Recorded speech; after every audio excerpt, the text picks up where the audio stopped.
ثانی دی، زندگی دی، اگلا وقت یہ حال ایک کا نہیں ہوا۔ نمرود کو دیکھ لیں، حضرت ابراہیم علیہ السلام کو کہتا تھا میں رب ہوں، آپ نے فرمایا رب تو وہ ہے جو زندہ کرتا اور مارتا ہے۔ ایک موت کا قیدی بلایا، کہنے لگا ہاں بھائی کتنے دن رہ گئے تھے پھانسی میں؟ کہنے لگا جی پرسوں ہونی تھی۔ کہا جا تجھے آزاد کیا، لو میں بھی زندگی دیتا ہوں۔ ایک بے گناہ آدمی کو پکڑ کے قتل کر دیا، کہتا میں بھی مارتا ہوں۔ حضرت ابراہیم علیہ السلام کہنے لگے تو بیوقوفوں جیسی دلیلیں دے رہا ہے، چل اس طرح کر، میرا رب سورج مشرق سے نکالتا ہے، تو اگر رب ہے تو مغرب سے نکال کے دکھا۔ اب دلیل کا جواب کوئی نہیں تھا تو کہنے لگا پکڑو اور آگ میں ڈال دو۔ اللہ کے نبی کو آگ میں ڈالنے والا، یہاں ایک مچھر بیٹھا ہے، 400 سال حکومت کی اور خدائی کا دعویٰ کیا، یہاں مچھر بیٹھا تھا، چھینک آئی تو مچھر اندر چلا گیا۔ پہلے دربار کا ادب یہ تھا کہ جو آئے سجدہ کرے، اب اس کے سر پہ کوئی چیز مارتا تھا تو اسے سکون ہوتا تھا، مچھر تھوڑی دیر کے لیے اس کا دماغ چھوڑتا تھا۔ او بھائی یہ اس دھرتی پہ اللہ نے لوگوں کو نظارے دکھائے اور ہمیں سمجھانے کے لیے دکھائے، ہمیں تفکر کی، غور کی دعوت دی کہ دیکھ لینا، اپنے عمل کو پرکھنا۔ تمہارے عمل حضرت موسیٰ کے فرما برداروں جیسے ہیں، جناب ابراہیم کے فرما برداروں جیسے ہیں، یا بن کے بیٹھ گئے ہو؟ اب دربار کا ادب یہ ہے، بے بسی کا یہ حال ہے کہ جوتے لٹکتے ہیں دربار میں، جو آتا ہے جوتا کھینچتا ہے، اور ادب یہ ہے کہ 10 جوتے نمرود کے سر پہ مارو، اور 400 سال جوتے لگتے رہے۔ روتا تھا، جو آدمی آتا تھا منتیں کرتا تھا، کہتا تھا کہیں سے کوئی دوائی مل جائے گی۔ پاگلوں جیسی زندگی گزاری، پاگلوں جیسی سخت، وہ تو حساب، وقوع قیامت تو حساب ہوگا ہی۔ یہاں لوگ پاگل ہو کے مرتے ہیں، معاذ اللہ، نفسیاتی مریض ہو کے مرتے ہیں۔ یہاں آخری وقت اتنا سخت آتا ہے کہ دنیا موت کی دعائیں مانگتی ہے۔ میرے بھائی جب انسان ظلم کرتا ہے تو بھول جاتا ہے کہ شاید مجھے پوچھے گا کوئی نہیں، جب وہ زیادتی کرتا ہے تو بھول جاتا ہے، جب وہ کسی کا حق کھاتا ہے تو وہ کہتا ہے شاید اس کا تو وارث ہی کوئی نہیں جس کو میں لوٹ رہا ہوں۔ لیکن جب اللہ کی پکڑ آتی ہے، حجاج بن یوسف ظالم تھا، اس نے اچھے کام بھی کیے تھے۔ قرآن پاک پر زیر زبر آراب حجاج بن یوسف نے لگوایا۔ محمد بن قاسم کو ہندوستان سندھ کے علاقے فتح کرنے بھی حجاج بن یوسف نے بھیجا تھا۔ ساری خوبیاں اپنی جگہ پر، ظالم بہت بڑا تھا۔ کسی آدمی نے اس کے سامنے کونے کی طرف منہ کر کے ساتھ والے سے بات کر لی تو کہنے لگا میرے خلاف کیا، اس کو لے جاؤ، 2 ٹکڑے کر کے واپس لے آؤ۔ توتی بولتا ہے نا، اقتدار، جب کسی کے ہاتھ اقتدار ہوتا ہے نا، وہ چاہے ایک گھر کا ہی کیوں نہ ہو، وہ 10 بندے فیکٹری میں کام کرتے ہیں اور جو ان کا مالک ہوتا ہے وہ کہتا میں مالک ہوں، مجھے مانو۔ جب تو صاحب اقتدار ہوتا ہے نا، جب تو سسر بن کے بیٹھتا ہے اور کسی غریب گھر کی بہو آتی ہے 2-4 تو کہتا میرا اقتدار ہونا چاہیے، جب میں کھانسنے لگوں تو ہر آدمی کے ہاتھ میں ٹشو پیپر ہونا چاہیے، جب میں بولنے لگوں تو بندے ہوئے ہاتھوں سے ہر آدمی جی جی کرتا ہوا کھڑا ہونا چاہیے۔ جس آدمی کا، اور یہ کام بہو بھی کرتی ہے کئی دفعہ، وہ بھی کہتی ہے کہ تمہیں پتا نہیں میں کتنا لمبا چوڑا جہیز لے کے آئی ہوں، جب میں سونے کے لیے اپنے بیڈ روم میں جاؤں تو خبردار بوڑھے بابے کو اجازت نہیں کہ وہ کھانسے۔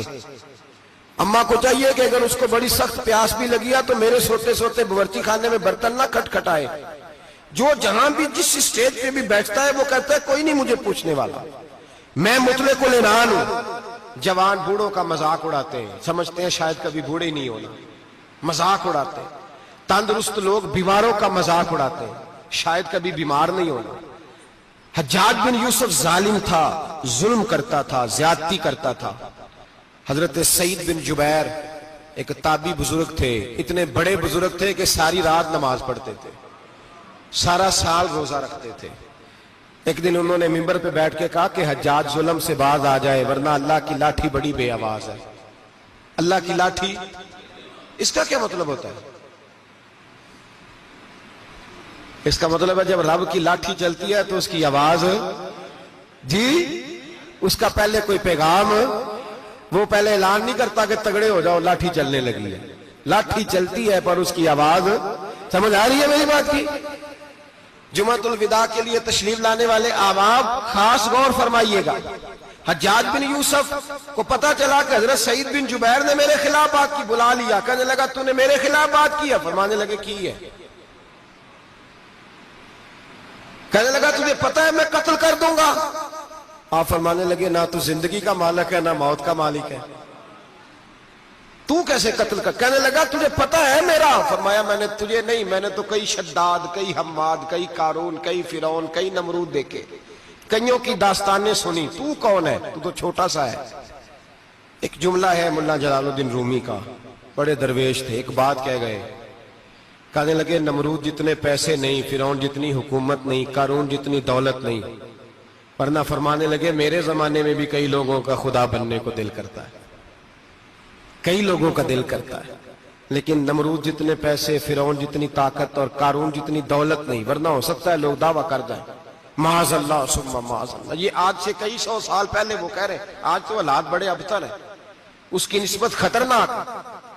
فرمانے لگے حضرت سعید بن جبیر تو زندگی موت کا مالک نہیں۔ کہنے لگا پکڑو، قتل کرو اسے، لے جاؤ۔ جب پکڑ کر کھینچ کر لے جا رہے تھے نا، تو حضرت سعید بن جبیر مسکرانے لگے۔ اب ظالم کے سامنے مسکرائے تو اس کو بڑا غصہ آیا، یہ میرا مذاق اڑاتا ہے؟ بلا لیا، ادھر آؤ، کیوں مسکرا رہے ہو، کیا ہوا؟ تو حضرت سعید بن جبیر کہنے لگے میں مسکرا رہا ہوں تیری بیوقوفی پر اور اپنے اللہ کی دی ہوئی ڈھیل پر۔ میں مسکرا رہا ہوں کہ یا اللہ کیا بات ہے، کیا تیرا شان ہے، کیسے لوگوں کو ڈھیل دی ہوئی ہے۔ میں مسکرا رہا ہوں تیری بیوقوفی پر کہ تو سمجھتا ہے شاید مجھے پوچھنے والا کوئی نہیں۔ کہنے لگا اس کو باہر نہ لے جاؤ، میرے سامنے قتل کرو۔ ٹھیک ہے جی، قتل کرنے لگے تو حضرت سعید بن جبیر نے منہ کعبے کی جانب کر لیا، انی وجہت وجہی للذی فطر السماوات والارض حنیفا وما انا من المشرکین۔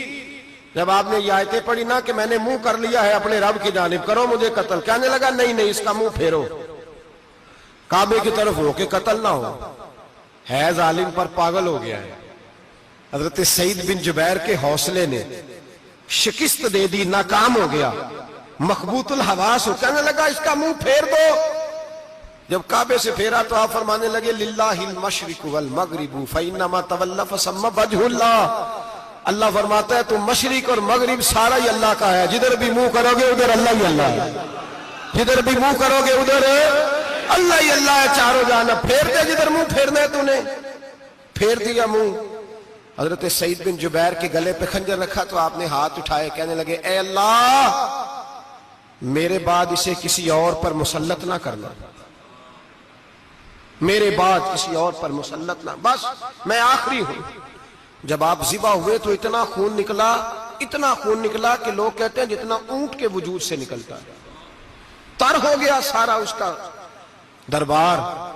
ایک سمجھدار آدمی کو بلا کے کہنے لگا اتنا خون میں نے بڑے بندے قتل کرائے ہیں پر اتنا خون نہیں نکلا۔ تو وہ کہنے لگے لوگ مر جاتے، مرتے وقت ڈر جاتے ہیں، سہم جاتے ہیں، خون سکڑ جاتا ہے، لگتا ہے یہ شخص جب دنیا سے گیا ہے تو ڈٹ کے گیا ہے، یہ ڈٹ کے گیا ہے دنیا سے۔ حجاج بن یوسف رات کو سویا تو تڑپ کے اٹھا، کیا ہوا؟ گھر والے کہنے لگے کیا ہوا؟ کہنے لگے سعید بن جبیر خواب میں آئے اور کہتے ہیں اٹھ مجھے بتا تو نے مجھے کیوں قتل کیا، بتا کیوں مارا؟ اگلی رات پھر سویا تو وہی خواب، پھر سویا تو وہی خواب۔